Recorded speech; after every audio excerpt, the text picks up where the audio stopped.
안녕하십니까. 반갑습니다. 오늘도 주님이 주시는 새 언약 안에서 기쁘고 즐겁고 그리고 강건하시길 축원드립니다. 아멘. 오늘부터 매주 1회씩 한 40분에서 50분 정도 요한계시록이 어떤 책인가, 어떻게 예언되어 있으며 이것이 어떻게 우리 지금에 이루어지고 있는지에 대해서 한번 살펴보고자 합니다.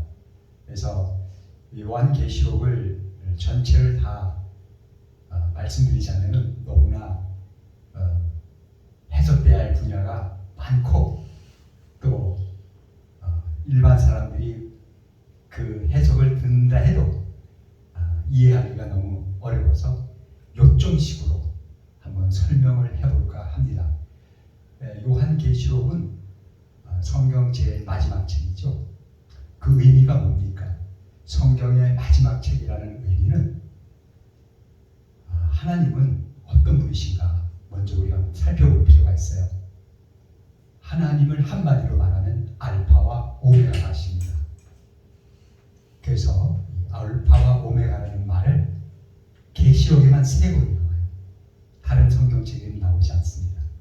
그래서 1장 8절에 예수님께서 이제 요한에게 성령의 감동을 줘서 요한이 그렇게 말씀하죠. 하나님은 알파와 오메가시라 하면서 전능자라, 장차 오실 자라. 이게 알파와 오메가 오신다. 이거 우리 좀 눈여겨봐야 될 것 같고요. 또 21장 6절에 보면은 예수님 하나님께서 물론 예수님이시죠. 다 이루었다고 하십니다. 무엇을 이루었는가? 요한계시록에 예언하시고 약속하신 것들을 다 이뤘다는 말이에요. 하시면서 하나님은 알파와 오메가시라 이렇게 말씀하시고 있고요. 또 22장 13절에 보면은 이 예언의 말씀을 지키는 자들이 복이 있다 하시면서 내가 곧 오리라 하시면서 하나님은 알파와 오메가시오 처음과 나중이시오 시작과 끝이라 이렇게 말씀하십니다. 그래서 우리가 이제 하나님의 구원의 역사를 우리는 지금 교회에서 가르치고 또 듣고 배우고 있는데 구원의 역사의 알파는 무엇이고 그 다음에 구원의 마지막인 오메가는 무엇인가? 한마디로 우리가 생선을 만약에 먹을 때 생선의 머리와 꼬랑지가 있죠. 몸통이 있고. 근데 머리를 몰라. 다시 말해서 시작 부분을 몰라. 그리고 마지막에 꽁지도 몰라. 몸통만 뜩 갖다 줬어. 그러면은 이게 무슨 생선인지 알 수 있을까요? 처음과 나중을 모르는데 그 가운데 토막을 아무리 맛을 본들 무슨 생선인지를 알지 못하죠. 그래서 시작과 끝은 이만큼 중요합니다. 나의 인생을 얘기하자 때 나의 시작이 있었죠. 내가 태어난 그날이 시작이고 마지막은 내가 이 땅에서 끝나고 다음 세상으로 가는 날 그게 바로 마지막이에요. 그런데 유감스럽게 내가 태어난 날도 마지막 가는 날도 내가 알 수가 없어. 내가 정할 수도 없고. 그래서 이것을 나의 인생의 알파와 오메가는 누가 정하신다? 내가 태어난 그 연도도, 내가 태어난 이 대한민국이라는 것도, 그 중에서도 제가 태어난 저 남쪽 지방 부산이라는 것도 이게 다 내 계획과 우리 아버지의 어머니의 계획은 전혀 없었어요. 저희 아버지 어머님은 6.25 때 피난을 오셔서 저를 그 부산에서 내셨거든요. 부산에서 와서 날 줄은 꿈에도 생각을 못 하셨겠죠. 그리고 마지막 제가 이 인생의 마지막이 어떻게 될지도 저도 전혀 모릅니다. 그 오메가도 역시 누가 주관하신다? 하나님께서. 그래서 하나님은 알파 오메가시라는 말이 너무도 적절하신 말씀인 것 같습니다. 그래서 이 성경의 알파는 창세기가 되겠죠. 창세기부터 시작해서 이제 오메가인 요한계시록으로 끝나는데, 창세기와 요한계시록은 우리가 일직선으로 두면은 6,000년이라는 시간 속에서 쓰여진 책이지만은, 그러나 하나님은 하나시죠. 하나라는 말은 끝과 시작이 같을 때 하나가 돼요. 끝이 있고 시작이 있고 끝이 일직선으로 있다면은 하나가 아니에요. 왜? 시작이란 말과 끝이란 말은 엄연히 다르잖아요. 근데 시작과 끝이 딱 한 점에 모였어. 그럼 이제 원이 되지, 원이. 그럼 시작이 어디 있어? 끝이 어디 있어? 없어. 그래서 하나님은 시작도 없고 끝이 없는 원이시죠, 원. 마치 형상으로 치자면 원과 같다 이 말씀이죠. 그래서 우리가 요한계시록을 제대로 오메가인 역사, 요한계시록을 하려면 반드시 창세기를 알아야 돼요. 창세기와 이 요한계시록은 하나로 이렇게 뭉쳐집니다. 그래서 창세기를 알았다 했을 때는 요한계시록을 알게 되고, 요한계시록을 알았다면 창세기로 아는 거죠. 그런데 요한계시록의 특징은 어떻습니까? 너무나 비밀이 많아. 비유빙자된 말이 너무 많아요. 마치 SF 공상 소설 같아. 무슨 말인지 도대체 이해되지 않는 말이 많아요. 그렇다면 창세기도 그와 같이 많은 베일에 가린 말씀이 있다는 말씀이죠. 그래서 요한계시록이 풀리게 되면 이 창세기도 풀어진다 이 말씀을 드리고요. 오늘은 이제 성경 요한계시록 마지막에 있는 요한계시록에 대한 총체적인 내용만 줄거리만 좀 말씀드리고 한 40-50분 동안 마치려 합니다. 조금 이해가 안 되시는 부분이 있더라도 듣고 또 들으면은 제가 1장부터 22장까지를 한번 이 시간을 통해서 이 세미나에서 이제 말씀을 드리려고 해요. 그래서 끝까지 들어보다 보면은 처음에는 너무 욕심 가지지 말고, 모르면은 다음으로 또 넘어가면 다음에서 그것이 해결되고, 또 그 다음에 그거 모르면 이렇게 해서 시간이 반복될수록 나중에는 아하, 마지막에 가서는 그 말이었구나 하는 것을 이렇게 깨달을 수가 있겠습니다. 그래서 계시록은 모든 책이 그렇죠. 서론, 본론, 결론이 있죠. 책들마다, 특히 논문, 어떤 자기 주장을 내세우고 목적을 가지고 쓴 책들을 보면은 이렇게 세 파트가 있는데, 창세기가 서론 파트라 그러면은 결론 파트는 바로 요한계시록이 되겠습니다. 그런데 항상 서론과 결론은 별로 말이 많지 않지요. 서론에 너무 얘기를 자세히 써놓으면 본론에 쓸 게 없잖아요. 그래서 창세기도 불과 50장밖에 안 돼요. 성경 전체 1189장 중에 50장밖에 안 되고, 더군다나 요한계시록은 22장밖에 안 돼요. 22장. 그리고 뭐 페이지 수로도 한 25페이지? 성경 25페이지밖에 안 되고, 그리고 장수로도 22장. 그 구절로 치면은 뭐 3만 한 1000여 구절이 있다고 그러는데, 성경에 뭐 한 404구절이라고 해요. 그와 같이 결론은 아주 간단해요. 근데 모든 책이 결론을 알아야 그 책을 쓴 저자의 전하고자 하는 핵심을 아는 것처럼, 이 요한계시록이라는 이 결론, 성경 66권의 제일 마지막 부분에 있는 요한계시록의 결론, 이 결론을 알아야 하나님이 아담 범죄한 이후에 어떻게 구원을 이루시겠는가, 구원의 마지막이 어떻게 되는지에 대한 것을 알 수 있을 것 같습니다. 그래서 요한계시록은 아무 때나 풀리는 것이 아니고, 또 항상 하나님은 역사하실 때 먼저 어떤 일을 하고 싶을 때는 하나님은 미리 계획을 다 가지시고 미리 말씀을 하셔요. 하실 그 일을. 그래서 선지자를 항상 먼저 세우지요. 그리고 선지자들에게 내가 앞으로 이런 일을 할 거라고 하나의 예언을 주죠. 약속이라고 하는데 그 예언을 주고 선지자는 그거를 전파하는데 그 선지자 역할을 잘 모르는 사람들은 그 일이 지금 당장 여기서 일어나는 일인 줄 알고 우리 구약의 그 대표적인 이사야라든지 에레미야라든지 이런 에스겔이라는 선지자를 보면요, 다 핍박 가운데 다 죽임을 당했어요. 왜 죽임을 당했냐? 보면은 하나님의 그 심판의 말씀을 막 하시거든요. 근데 그 심판의 말씀이 그 당대에 이루어지는 일을 가지고 훗날에 이렇게 내가 심판하실 거다라는 것을 말씀드렸는데, 그 얘기를 듣는 사람은 뭐야? 네가 지금 하나님의 말씀으로 우리를 지금 심판하는 거야? 하면서 이렇게 선지자들을 핍박하고, 그 선지자마다 참으로 그리고 이제 다 그 반대되는 그 사단이 역사하는 그들에 의해서 다 피를 흘렸던 것이죠.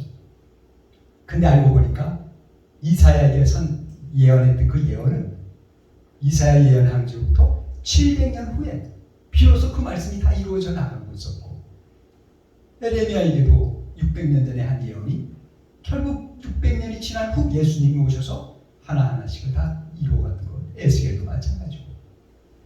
이제 이런 것들을 우리가 안다면은 계시록 역시 마찬가지죠. 2000년 전 예수님께서 반모섬에 유배되어 있던 요한에게 이제 환상으로 오셨거든요. 예수님의 영이 환상 가운데 나타나서 예언을 하시죠. 그래서 이 예언이 그 당시에 이루어지는 게 아니에요. 그 당시 소아시아에 7개 있는 사자들에게 편지 보내라 그래서 그 당시 소아시아에서 있는 그 교회들에게 하신 말씀이 아니라는 말 꼭 하셔야 돼요. 그것은 이제 먼 훗날 하나님께서 정하신 날, 그 정하신 날, 그리고 항상 하나님께서는 선지자에게 미리 말씀을 하셨다면은 그 말씀이 이루어지는 때 하나님이 나타나시죠. 다른 사람이 와서 이루는 게 아니에요. 예언하신 그 분이 예언을 이룰 때 오셔서 그 예언을 성취시키는 거예요. 그래서 그러나 영으로 계신 분이 어떻게 영으로 뭘 성취합니까? 육체의 세계. 그래서 예수님이라는 몸을 들어서 그분에게 오셔서 예수님의 하나님의 영과 그 예수님이라는 목자가 하나가 되어서 영과 육체가 하나가 되어가지고 하나님의 예언하신 말씀을 이뤘던 거죠. 그래서 예수님께서는 아버지와 나는 하나라. 그러니까 유대인들이 뭐라고? 네가 그럼 하나님이냐? 하나님이시죠.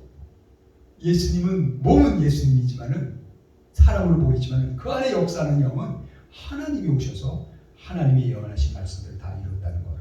이거 사단이 몰라요. 사단이 모르기 때문에 예수님을 죽인 거죠. 비밀이니까. 그러니까 하나님의 영을 받을 그 목자가 그 구약에 예언한 목자인데, 약속한 목자인데, 그 약속한 목자가 바로 예수님이었다는 것을 몰랐어요. 사람들은 다 메시아가 와서 이 나라를 구원해 줄 걸로 유대 백성들을 그렇게 믿고 있었는데, 그 목자가 바로 예수님이고 그 안에 역사하시는 하나님이 계신 줄을 모르고 결국 예수님을 찌른 것은 하나님을 찌른 것이고, 그들은 결국은 원수 마귀가 그런 일을 했다는 것이 아니겠습니까? 그러므로 오늘날 계시록도 역시 마찬가지입니다. 계시록도 2000년 전에 사도 요한을 통해서 예수님이 예언을 주셨어요. 그리고 이 예언은 그때 이루어진 것이 아니라 언제? 예언하신 그 약속하신 그 예수님이 오셔서 이루신 거예요. 예수님이 오셔야 돼. 근데 그분들도 영으로 오시잖아요. 2000년 전 예수님에게 하나님의 영이 오신 것처럼 예수님이 다시 오실 때 영으로 오시는데, 영으로 오시는 그분이 뭔가 함께 일할 몸이 필요하잖아요. 그래서 요한계시록은 처음부터 뭘 얘기하고 있는지 이제 하나씩 풀어가면서 딱 4가지가 요약이 되거든요. 그래서 그 네 가지를 알면은 너무 쉬운 건데 이렇게 어렵게 썼나, 깨달은 즉 한 가지가 보면 10가지가 보이고 또 10가지를 깨달으면 100가지가 보이니 요한계시록을 통해서 요한계시록뿐만 아니라 예언하신 구약의 예언서까지도 우리가 다 알 수 있게 될 것입니다. 그런 소망을 가지고 좀 말씀을 좀 들어주시면 고맙겠습니다. 그래서 요한계시록에 그 기록된 그 형편에 대해서 사정에 대해서 1장 9절서부터 잘 설명을 하고 있어요. 그래서 요한계시록을 볼 때 뭐든지 첫 장이 중요합니다. 창세기도 첫 장, 1장이 중요하고 또 모든 성경의 첫 장이 그 모든 성경의 대표장이라고 볼 수가 있어요. 그러니까 하나님은 미리 모든 걸 총체적으로 말씀을 해주시고 총론을 말씀하시고 그 다음에 강론에 들어가서 세세적으로 얘기를 하시죠. 그래서 창세기도 1장 1절서부터 해서 2장 3절까지가 창세기의 모든 종합이고 그 다음부터 이제 아담의 세계에서 사적도 나오는 게 이제 강론으로 들어가는 것이고요. 이사야서도 마찬가지예요. 이사야서도 1장서부터 시작해서 2장 4절까지가 전체 66장의 하나의 총론적인 그 설명이 되어 있고 2장 5절서부터 이제 강론에 들어가서 하나하나씩을 말씀을 하시는 것처럼 이 요한계시록도 1장 1절서부터 8절까지는 22장 전체에 대한 하나의 총론적인 그런 말씀이 되고 계시록의 사건이 일어날 때 이제 성취되는 이제 시작은 1장 9절서부터 시작이 됩니다. 그리고 20절까지. 그러니까 제가 지금 말씀드리는 것은 성경 요한계시록의 전반적인 걸 한번 살펴보겠습니다 할 때는 1장서부터 8절까지만 1장 1절서부터 8절까지만 이렇게 설명드리면은 그것이 성경 전체, 요한계시록 전체를 말하고 있다 이런 걸 아시면 되겠습니다. 그래서 요한이 9절부터 요한계시록의 이 사건은 1장 9절부터 시작이 되는데 1장 9절에 자기가 언제 어디에서 어떤 상황에 있을 때 예수님이 오셔서 환상으로 계시를 줬는지에 대한 것을 1장 9절부터 설명을 하고 있죠. 1장 9절서부터. 예. 그러면서 먼저 자기를 소개합니다. 뭐라고 소개합니까? 자기를 예수의 환난과 나라와 참후에 동참했던 자라. 그러니까 편지를 주려면 자기가 어떤 사람이라는 걸 먼저 알려야 되잖아요. 그러니까 예수의 환난과 나라와 참후에 동참했다는 것은 예루살렘 박해가 있을 때 자기 거기 있었다는 거죠. 그때는 이제 모든 제자들이 흩어져서 뭐 죽었는지 살았는지 알 수가 없어. 근데 어떤 편지는 보내야 되겠으니까. 그래서 이제 나는 예루살렘 박해 때 너희와 같이 사도직을 하고 있었던 요한이라는 걸 알리면서 그러면서 자기가 지금 어떤 상태인지 알죠? 네. 예수 하나님의 말씀과 예수 그리스도의 증거로 말미암아 환난에 그렇죠? 내가 반모라는 섬에 그로 인해서 내가 유배를 당해서 반모라는 섬에 있을 때다. 이게 이제 9절의 말씀이에요. 그러면서 이제 11절부터는 주의 날에 성령의 감동하심으로 내 뒤에서 나는 큰 소리를 듣게 되죠. 그게 주님의 음성이에요. 그게 돌아보니까 보이는 주님이 영체로 오신 것을 보는 거죠. 그리고 그 예수님은 그 오른손에 7뼈를 가지시고 7 금촛대 사이로 다니시는 걸 보셨어요. 그리고 그 눈은 불꽃 같고 그 발은 그 풀무에 달려난 빛난 주석과 같다 그랬으며 또 그 입에서는 좌우의 날선 검이 나오고 그 얼굴은 해가 힘있게 비치는 것 같았다. 그러면서 그분이 마치 인자와 같다 이렇게 이야기를 하죠. 그러다가 그 놀라운 성령으로 오신 예수님의 그 영체를 보고 그 앞에 죽은 자처럼 엎드려졌다 그랬어요. 예, 고개를 들 수 없는 거죠. 너무 영체의 그 모습이 너무 신령한 모습을 그 앞에 압도가 당해가지고, 그래서 예수님께서 오른손을 그의 머리에 얹으시고, 머리에 얹으셨다는 건 뭐예요? 오른손을 머리에 얹으셨다는 것은 안수죠. 안수하시면서 이제 본인을 소개하시는 것이 17절에서 18절입니다. 그래서 자신을 소개하시고, 염려하지 마라. 나는 죽었다가 살아난 자라. 십자가에서 돌아가셨다가 다시 부활한 나라. 얘기하시면서 이제 어떤 임무를 주십니다. 어떤 임무가 뭐냐? 바로 지금 네가 본 것과 이제 있는 일과 장차 될 일을 책에 써서 아시아에 있는 7교회, 7사자에게 편지하라 이렇게 지시를 합니다. 하시면서 이 7별과 7금초대는 비밀이라고 했어요. 그러면은 안수할 때 그 글을 쓰게 할 때 물론 비밀스럽게 썼지요. 비유빙자가 이제 다 비밀이라는 말씀을 쓰는 하나의 표현법이잖아요. 그러니까 비유비사로 썼지만은 이 비유비사가 언제까지만 있는 게 아니라 실제로 이와 같은 일이 이제 이루어질 때는 모든 것이 비밀이 밝혀지는 때가 있겠죠. 그래서 지금 그 비밀이 오늘날 이 땅에서 이루어졌는지 이루어지지 않았는지 우리가 한번 봐야 되겠다는 거죠. 사실 요한계시록을 많은 사람들이 가르치고 있습니다. 물론 오래전부터가 아니고요. 최근 한 3, 40년 됐을까요? 그때부터 요한계시록이 이제 교회에서 이제 전해졌죠. 그 전까지만 해도 요한계시록은 금서같이 읽을 수 없는 책, 함부로 읽었다가는 큰일 나는 책, 그거를 해석한다면 이단들이나 하는 해석으로 생각했지 정통에서는 볼 생각을 안 했어요. 예수 십자가 하나만 만족했죠.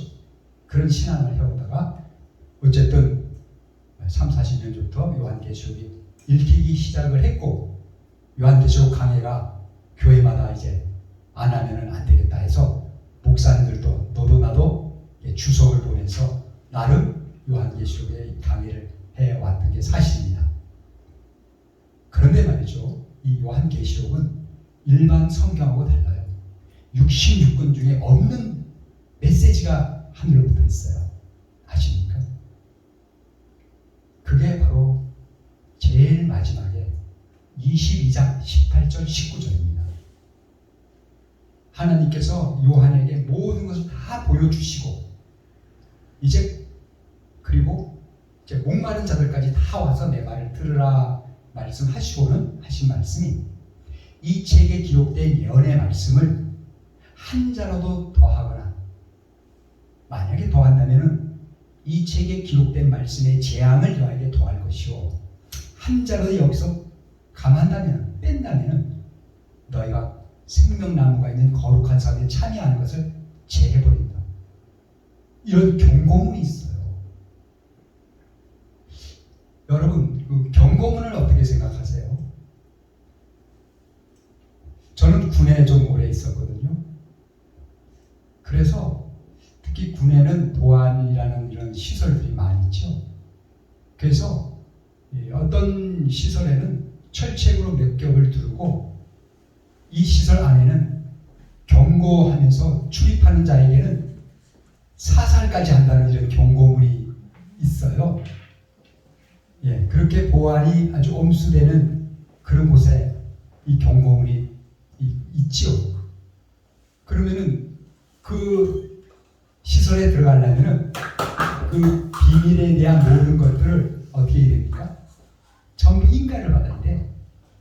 출입할 수 있는 출입 허가증이 나와야 들어갈 수 있지 않겠습니까? 마찬가지예요. 66권 중에 오로지 이렇게 이 기록된 예언의 말씀에 한 자라도 더하거나 또는 한 자라도 뺀다면은 그에게는 재앙이 더할 것이요 또 그가 원했던 생명나무가 있는 거룩한 상에 참여하는 것도 제해버린다고 하셨으니 이거는 요한계시록 가르치시는 분들은 이런 생명을 내놓고 가르치시게 됩니다. 한 자라도 더하거나 한 자라도 뺀다는 말을 하나님 말씀은요 1.1핵도 가감없이 다 이루십니다. 하나님은 온전한 분이시고 우리는 불완전하기 때문에 창조주와 피조물의 관계를 우리가 잘 안다면 창조주가 하라는 대로 해야 내가 그 창조주의 뜻에 따라 창조가 되죠. 내 마음대로 창조하는 것은 그거는 창조주의 뜻에 어긋난다면 그건 하나님께서 버리십니다. 그래서 사실 요한계시록을 제가 이렇게 말씀을 드리는 것은 저도 이 요한계시록을 증거하면서 이 요한계시록 증거하다가 많은 사람이 순교당했거든요. 전하면서 물론 예언을 전할 때가 있고 또 예언이 이루어진 그 실체가 나타나는 뭔가 성취돼서 나타나는 그때 또 증거하는 게 있어요. 그래서 우리는 성경 말씀을 증거한다 그럴 때 두 가지 측면에서 봐야 됩니다. 하나는 이것이 약속인 예언적인 측면이냐 아니면 예언이 이루어져서 성취로 나타난 측면이냐. 그래서 우리가 이루어진 것을 알고 또한 보고 듣고 정하는 것은 큰 문제가 안 되죠. 왜? 이루어졌기 때문에 우리가 2000년 전 예수님께서 이 땅에 오셔서 구약의 그 많은 선지자들을 통해 약속한 말씀들이 예언을 다 이루셨잖아요. 그래서 십자가상에서 다 이루었다 하시고 돌아가셨어요. 무엇을 이뤘습니까? 구약에 하나님께서 예언하셨던 선지자들의 말을. 그래서 예수님은 부활하시고 나시도 율법과 시편과 선지자들에게 하신 말씀을 내가 다 이루어야 한다고 하지 않았느냐? 라고 제자들에게 말했죠. 그러니까 구약 성경에 있는 그 모든 약속하신 말씀들을 이뤘어요. 그리고 제자들에게 이걸 가지고 나가서 전하라 하셨어요. 그러니까 제자들은 다 봤으니까 예언도 어떻게 예언을 했고 그 예언이 어떻게 이루어진 그 모든 나타난 실체를 실상을 다 아니까 제자들은 그걸 담대하게 전해야 돼요. 거기는 뭐 죄랄 게 없지요. 그런데 문제는 또 예수님께서 새 언약 신약이죠. 다시 오실 때 하실 약속을 또 미리 말씀해 놓으신 거예요. 누구를 통해서? 제자 요한을 통해서. 그런데 그 약속이 이게 지금 이루어졌는지 안 이루어졌는지 그것을 보지 않고 이루어지지 않은 것도 마치 자기가 이루어진 것처럼 자기가 그걸 본 것처럼 이루어진 것을 본 것처럼 말한다는 것은 이거는 바로 계시록 20장 18절 19절에 위배가 되는 거죠. 그래서 요한계시록은 이룰 때까지 주님이 오셔서 이룰 때까지는 아무도 건드리면 안 돼요. 바울도 그런 얘기를 고린도서 4장 6절에 그 말씀을 하셨죠. 예수께서 오셔서 주께서 다시 오셔서 그 모든 빛을 나타내시니 그때야 우리가 알게 되고 그 전까지 너희가 판단하지 말라는 것은 이 말씀을 가지고 함부로 해석하지 말라는 뜻이죠. 그런 말씀에서 우리는 요한계시록을 증거한다 했을 때 내 목숨을 육의 목숨이 아니라 내 영의 목숨을 내놓을 각오를 하고 만약에 틀린 증거를 한다면 거기에 더하는 증거라든지 또 있는 것을 뺀다든지 한다면 하나님의 말씀하신 그대로 이루어지니까 참 정말 다시 한번 요한계시록을 보고 확실한 본 것 가지고 들은 걸 가지고 확인한 걸 가지고 전해야 할 줄 압니다. 그래서 오늘은 지금 이제 전반적인 것을 말씀을 드렸습니다. 좀 무겁게 생각하지 마시고요. 그러나 만약에 자기가 그 이루어진 그 실체, 이루어진 실상들을 알지 못했다면, 또 이루어진 것이 있다면 가서 배우고, 아, 그게 그렇게 이루어졌어? 하고 이제까지 그럼 내가 잘못 잘했네. 하나님은 이미 우리들이 죄인인 줄 알아요. 예수님의 약속 가운데 피값으로, 그 약속으로 우리를 죄 사함을 주셨지만은, 그러나 우리는 계속해서 죄를 짓고 있어요. 알다 모르게 육체적인 죄를 떠나서라도 영적인 많은 죄를 지고 있습니다. 그렇죠? 하나님의 뜻을 곡해하면 그 죄예요. 하나님의 말씀을 잘못 해석하면 죄예요. 그래서 한자로 더하고 한자로 빼지 말라는 것은 계시한 그대로만 가르치자는 거죠. 그래서 우리가 계시를 받지 않고서 전한다는 것은 어떻게 보면 다 죄가 될 수 있어요. 근데 그 계시라는 것은 아무에게 계시 주는 게 아니에요. 그래서 특히 요한계시록에는 이 계시의 노정이 1장 1절에 기록되어 있습니다. 1장 1절 한번 우리 가서 보실까요? 한번 1장 1절에 요한계시록의 계시의 노정이 어떻게 되는지 한번 보도록 하겠습니다.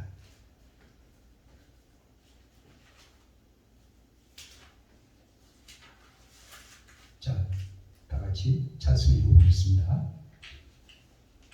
1장 1절 예수 그리스도의 계시라 이는 하나님이 그에게 주사 반드시 속히 될 일을 그 종들에게 보이시려고 그 천사를 그 종 요한에게 보내어 지시하신 것이라. 예수 그리스도의 계시라, 이 묵시가 아닙니다.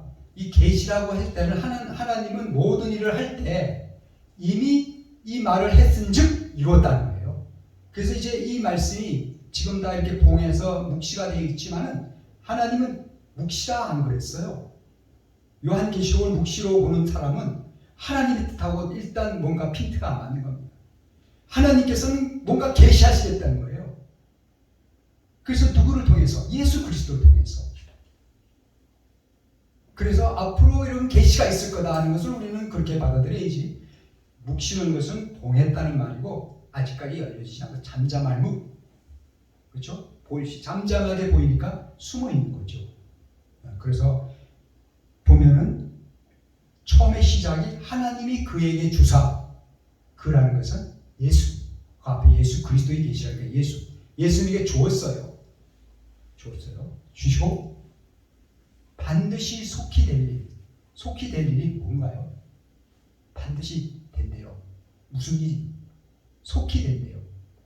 이 속히 될 일이 뭐냐면 계시록 1장서부터 22장 전장에 예언된 사건이 속히 이루어질 거라는 거죠. 그러면서 그 일을 그 종들에게 보이시려고, 그 종들 누굽니까? 이게 중요한 관건이에요. 그 종들에게 보이신데요, 아무나 보이는 거 아닙니다. 종들에게 보이시려고 그 천사를 누구에게 보냈다? 요한에게 보냈다. 그리고 요한은 이것을 지시를 받았다고 했습니다. 그러니까 이 예수 그리스도의 계시의 전달 요정을 살펴보면은 먼저는 하나님이 예수님에게 책을 주시고 그리스도의 계시를 주시고 또 예수님이 이걸 받아가지고 천사에게 준 겁니다. 요건 영계 하늘, 하나님 영계 하늘에서 일어나는 일이죠. 그건 우리가 볼 수 없어요. 그런데 이 예수님으로부터 받은 이 계시책을 천사가 받습니다. 그리고 이 천사가 와서 누구한테 준다? 요한에게. 그러면 요한이나 이 종들은 이 육의 세계, 땅에, 이 육체의 세계에 있는 사람들을 말하는 거죠. 그래서 하늘에서 그 이룬 계시 말씀을 이 땅에 요한과 그 종들을 통해서 이루신 거예요. 그래서 우리가 주기름에 하늘에서 뜻이 이루어진 것 같이 이 땅에서도 이루어지라. 하늘에서 누가 이뤘습니까? 하나님, 예수님, 천사. 이 땅에서는 요한과 그 종들. 이렇게 해서 이루어지는 거예요. 하나님의 그 계시의 그 그 과정이 이렇게 해서 이루어진다 이 말씀을 지금 드리는 겁니다. 그래서 이제 예수님께서 이렇게 미리 이 계시록은 신약의 마지막 책이죠. 신약입니다. 계시록은 따로 있는 게 아니에요. 계시록은 신약입니다. 이 계시록의 그 신약의 말씀을 미리 주신 거죠. 이 계시록의 말씀을 미리 주신 것은 왜 미리 주셨을까요? 준비하라. 네, 준비하라. 맞습니다. 이것은 처음에도 제가 얘기했지만 예수 그리스도의 계시라 했을 때는 계시는 것은 열어 보인다는 뜻이거든요. 그러니까 열어 보인다는 것은 봉해져 있던 것을 여는 걸 말해요. 감춰져 있던 것을 드러내는 걸 말해요. 비유 빙자로 됐던 말씀들을 다 해석해서 그 뜻이 무엇인지를 알게 하는 것을 말해요. 그럼 그 뜻이 알게 될 때는 그 뜻 속에 감춰 있는 실체도 나타나는 거죠. 그래서 바로 먼 훗날에 이런 일이 계시된다는 것을 그 종들에게 알려주신 거란 말이죠. 그래서 신약의 계시록을 미리 준 것은 바로 준비하라는 말씀도 있습니다만은 이 요한계시록의 22장에 계시된 계시된 말씀이 이루어질 때, 다시 말해서 예언된 말씀이 성취되어서 나타날 때 믿으라고 하신 거예요. 믿으라고. 우리 한번 요한복음 14장에 가서 한번 보겠습니다. 예수님이 미리 말씀하신 그 뜻은, 목적은 무엇인지 요한복음 14장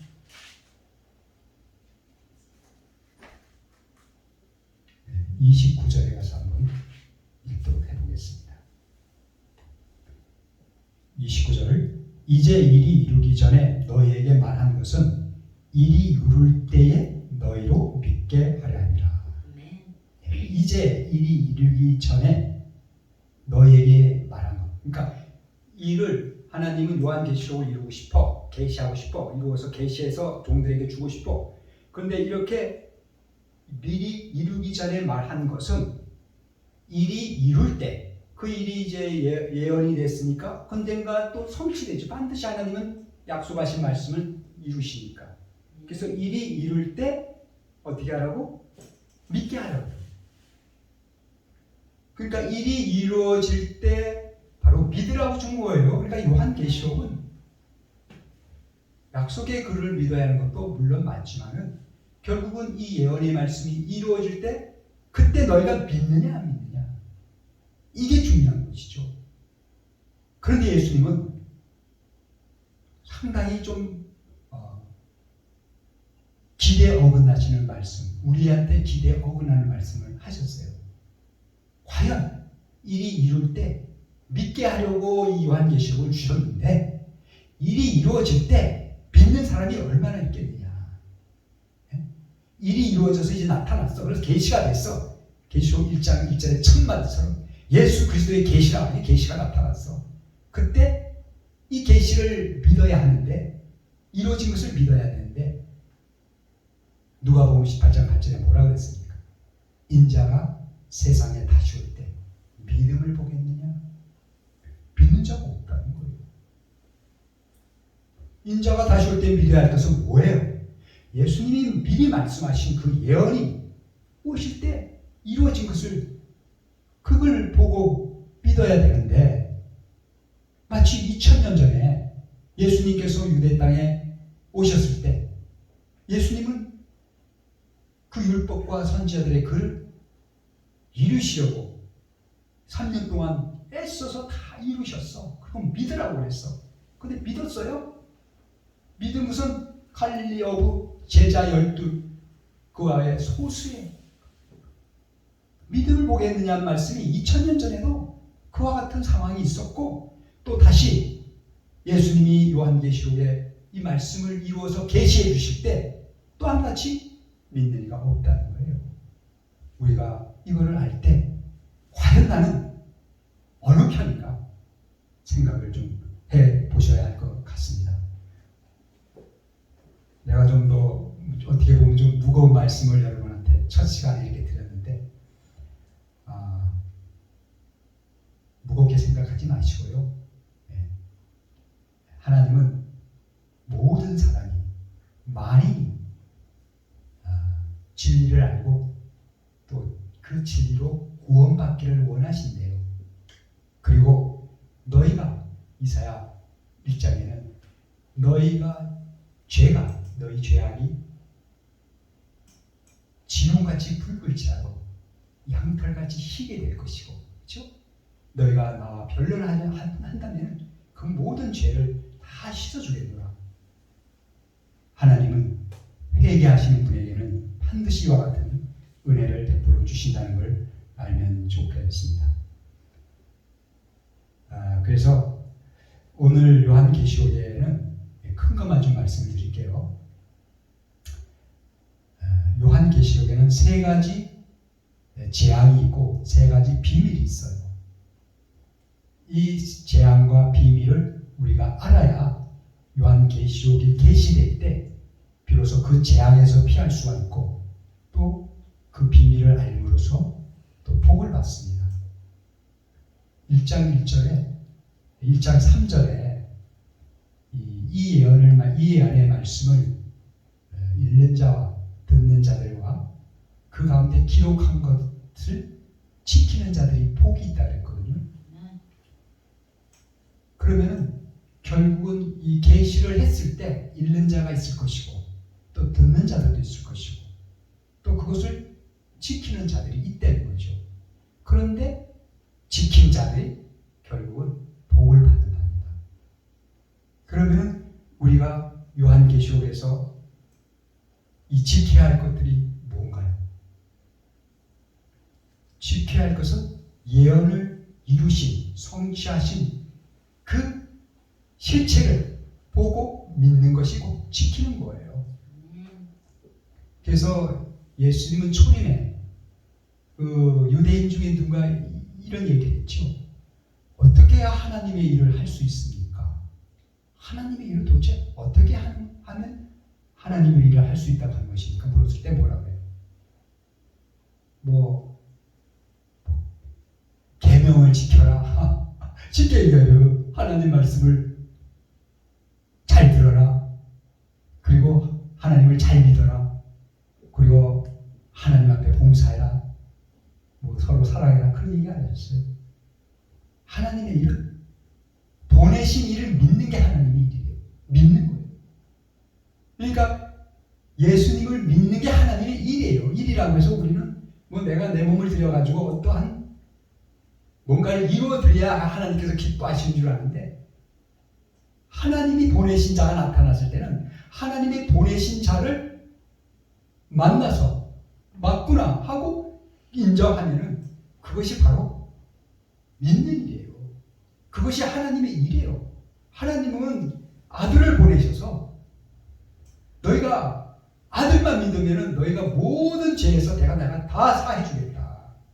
아들만 믿으면은 이제까지 네가 했던 그 어떤 율법적 행위 잘못된 것이라도 다 용서해 주겠다. 믿음이 중요한 것이 바로 이거죠. 그래서 일이 이루어질 때 믿는 것이 참 믿음이라는 거죠. 그래서 히브리서 보면 이 믿음에 대해서 정의를 잘 내린 장이 있는데 바로 히브리서 11장이 믿음의 장이라고 그러지 않습니까? 첫 번째가 1절. 믿음은 뭐냐? 정의를 정확히 내리셨어요. 바라는 것들의 실상이요, 보이지 아니한 것들의 증거라. 그러니까 믿는다는 건 2가지 방면을 봐야 돼요. 첫째는 바라는 것, 그 실상, 바라는 것이 이루어지기 실상이죠. 하나님이 약속하신 것이 우리가 바라는 것인데 그 바로 약속하신 그것이 이제 실상으로 나타났을 때 그것이 믿는 것이요, 그 다음에 보이지 아니하는 것들의 증거라. 믿으면 또 보이지 않는 증거들이 뭐냐? 실상이 나타나기 전까지는 말씀만 있잖아요. 예언만 있잖아요. 약속만 있잖아요. 보여집니까? 글자밖에 안 보이지. 글자밖에 안 보여. 그래서 약속이 이루어지기 전에 우리가 믿어야 할 것은 이 약속의 말씀은 믿는 것이고, 그 다음에 약속이 무한정 그냥 약속으로만 남아있다면 하나님은 모든 일을 이루시는 분이신데, 하나님은 능력이 바로 이루시는 게 능력인데, 그렇죠? 그때 오셔서 하나님의 일을 말씀대로 이루어서 나타나 보여지는 실상을 믿는 것. 그러니까 우리가 다 알아야 돼. 약속의 말씀도 알아야 되겠고, 또한 약속대로 이루어진 그 때가 돼서 하나님이 정하신 때 하나님이 이루신 그 일에 대해서 나타났다면 믿어야.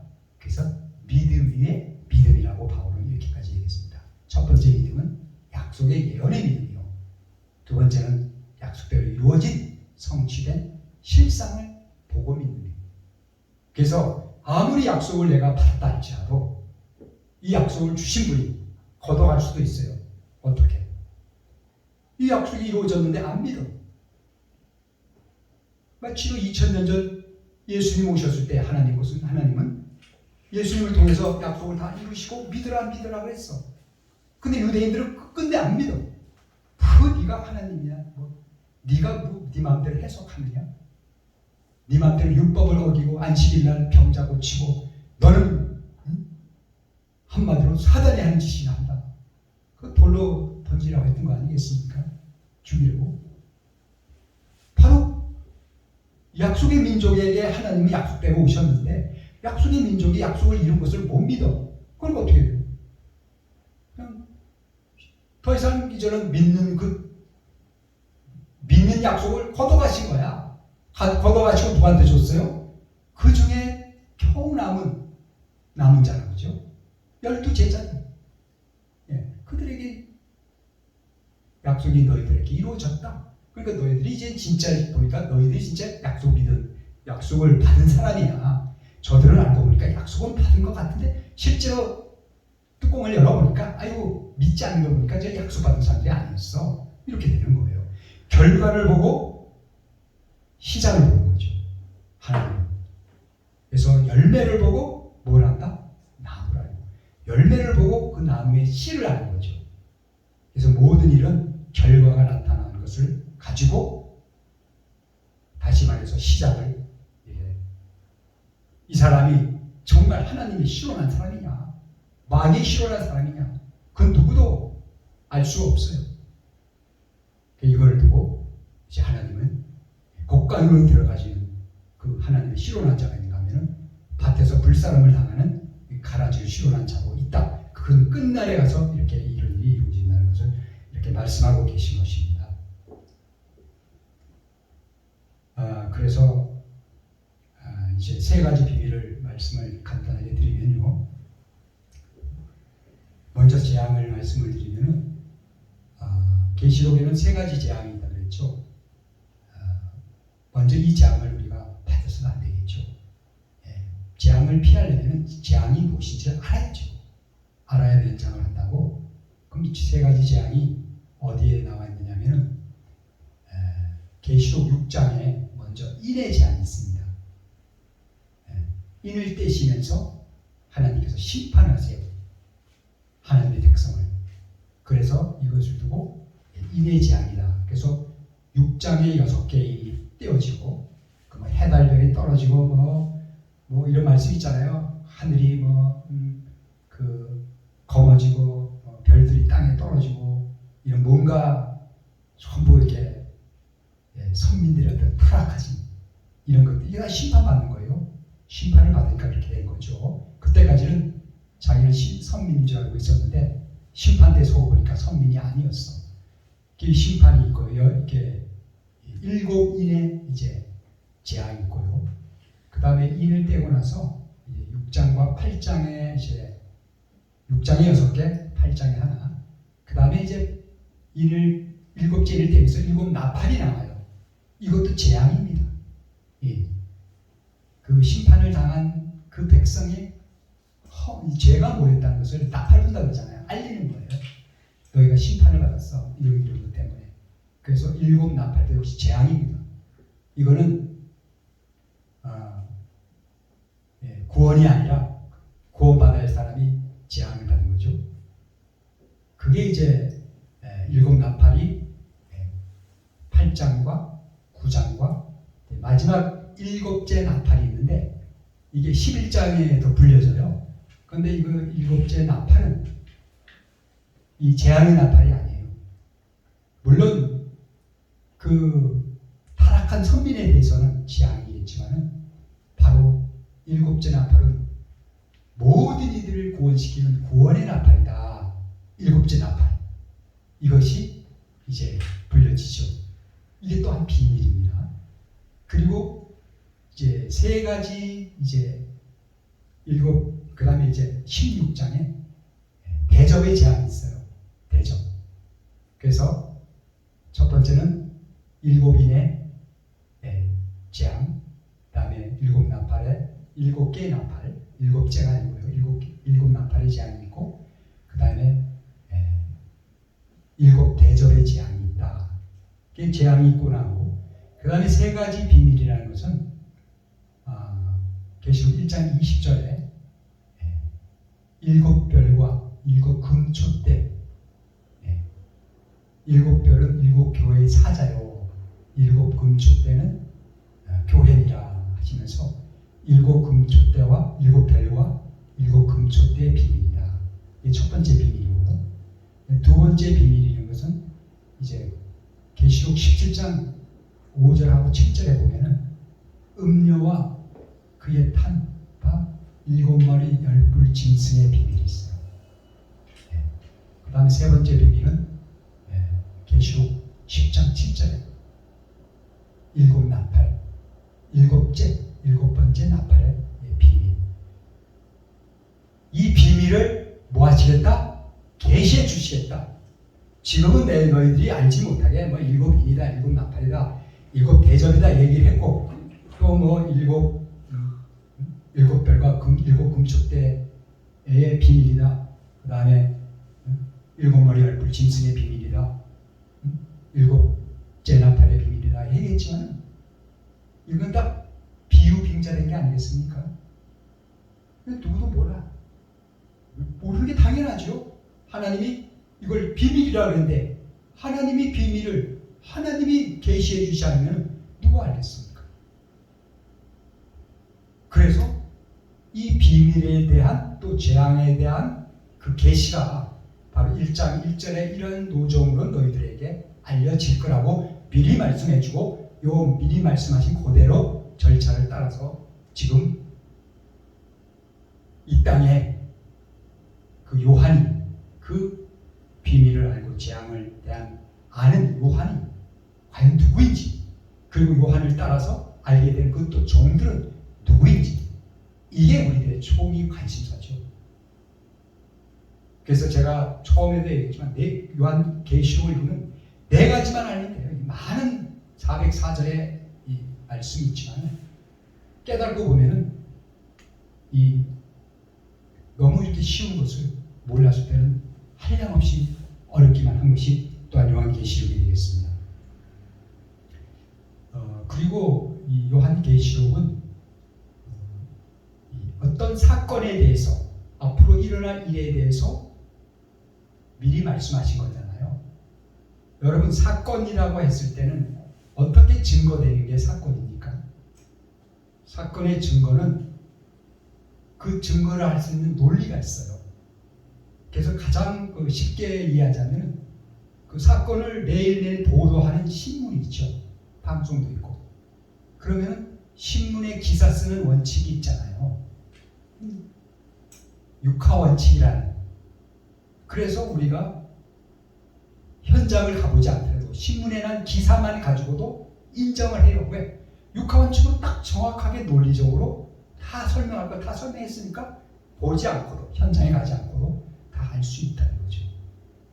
바로 하나님의 이 요한계시록에 앞으로 이루어질 그 사건에 대해서도 이와 같이 육하 원칙으로 증거가 된다는 거예요.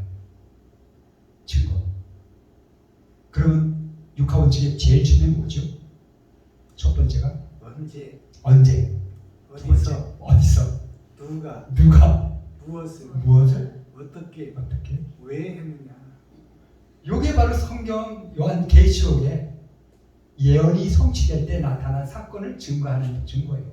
그러니 여기에 들어가지 않으면 다 한마디로 더하든지 빼든지 이 육하 원칙의 논리에 다 순서가 들어가서 증거가 됐을 때 바로 그것이 그래? 그러면 만약에 그 요한계시록의 사건이 지금 강원도 어느 산골짜기에서 조그만 촌동네에서 일어났어. 그런데 이거를 만민들이 다 알려야 되는데 신문에다 막 광고도 하고 방송에다 광고할 때 바로 그러한 육하 원칙으로 광고를 했을 때 저 미국에 있는 사람이 뭐야? 한국에 무슨 산골짜 동네에서 이런 일이 있었어?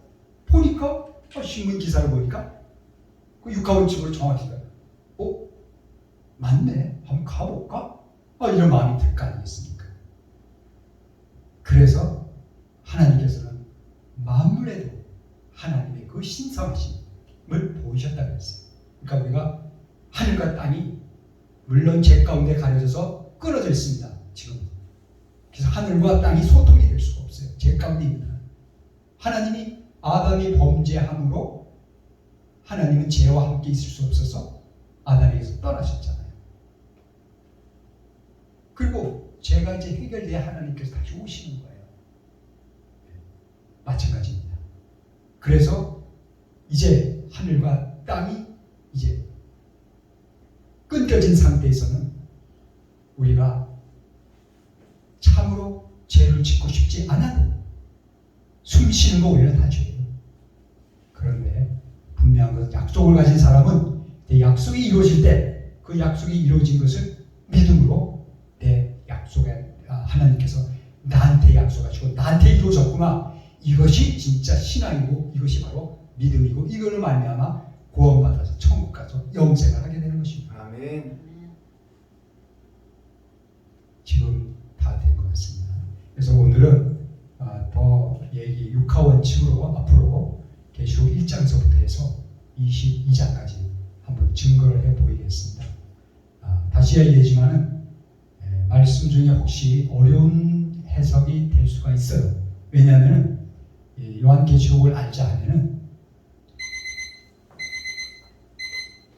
요한계시록을 알자 그러면은 뭐든지 최고의 지식 수준에 도달하려면 기초 지식이 있어야 되거든요.